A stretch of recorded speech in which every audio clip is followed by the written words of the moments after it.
Hi, welcome to Julius Bar. Today we're gonna mix an Esmeralda.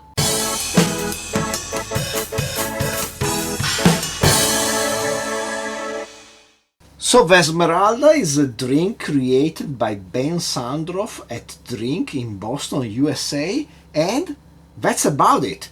It features a good combination of flavors and I wanna try it. Let's mix it. So we're gonna work in our shaker. Let's start with simple syrup. I'm using my usual 2-to-1 simple syrup, which has 1 part cocoa, 1 part white sugar, and 1 part water, 7.5 milliliters or a quarter of an ounce. Then we go on with some lime juice.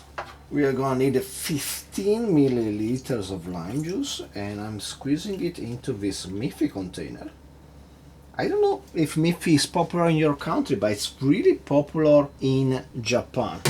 It's a cute rabbit created by Dick Bruna, which just departed recently. He was an illustrator from the Netherlands, and I never saw Miffy before coming to Japan, but in Japan Miffy is extremely popular, also because probably it inspired Hello Kitty. Anyway, 15 milliliters of lime juice. Then we're gonna use 50 milliliters of elderflower liqueur, Germain in this case. It's a long time I don't use any. I heard saying that elderflower liqueur is like parsley in cooking, like it goes everywhere and you use it to fix everything. I don't think so. I seldom use my Saint-Germain. When we go on with 50 milliliters of peated whisky, I have here this Ledaig from the Tobermory distillery. It's this is awesome. It's extremely peated. He has a lot of white fruits. This is a great single cask whiskey that comes at 52.7%. And I'm just using this because I never did. And I finished my Kiloman, so I was like, let's use something nice for the peated whiskey. Anyway, we just needed 10 milliliters of this. And then we finish the ingredients in our shaker with some cachaça. I'm using this Quinta das Castanheiras, 40% ABV. It's one of my favorites. It's really funky, it's really nice. And we're gonna use 50 milliliters of this. Ooh, that was really full. And we are done with our ingredients. Let's get some ice for our shaker and let's give this bad boy a shake.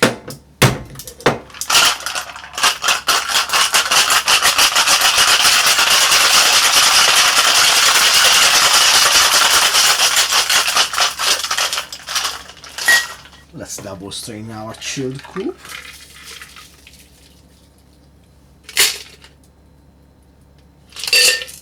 And let's decorate with a lime wedge.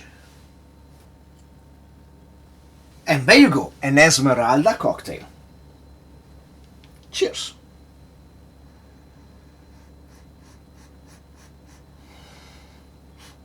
It's peaty on the smell, but less peaty than I thought. Oh, this is wonderful. Love this. It's great. It is really good.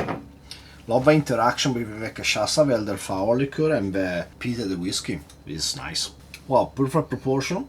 Worked out really well. Let me have one more sip.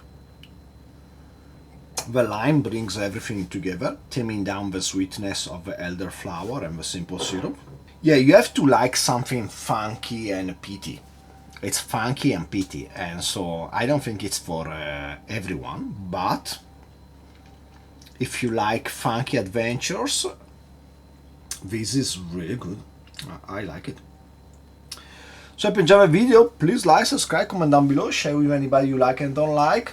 Shake yourself something with cachaça and or peated whiskey, and hopefully I will see you next time. Cheers.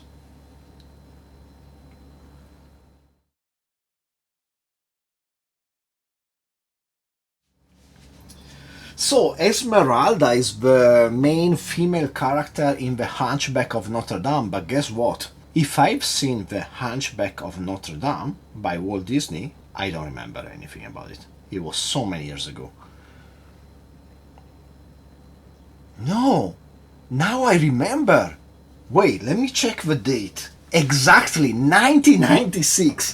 You know what I've seen of the Hunchback of Notre Dame? I've seen a preview of the dubbing in a studio in Rome. I had this terrible, awful, really the worst professor ever that was teaching us language, Italian and history. He was our, how do you say, escort when we went on a school trip to Rome in the last year of our high school when we were like 18, 19. And he was in the theater, this guy, and he brought us to a studio where they were actually dubbing Walt Disney movie, and they show us how they were doing it. So basically they were dubbing over, like they still do nowadays. They don't have a final animation, they just have some sketches to go over. And that's where I've seen the Hunchback of Notre Dame. Why I say this professor was the worst ever? Because he was just mean as shit. He pretended to be a really left-wing person, but in the classroom he acted like a complete dictator and a real fascist. The first year we had him, it was the third year of high school, and the first person he called for some questions, it was me, in history. And he asked me a few questions. Then he reached this question where he asked about this paragraph in our book that was grayed out, and more than a paragraph, it was like 5 pages of text about the Middle Ages. And I really thought we didn't have to study that. It was like optional. And when he asked me a question, I said, sorry, professor, I don't know about that. I didn't study because I thought like from your explanation yesterday it was optional. I said, how can you think it was optional? Of course it was mandatory. And he gave me 3/10. That was it. No trial, no jury, straight execution. So the guy was also a hypocrite because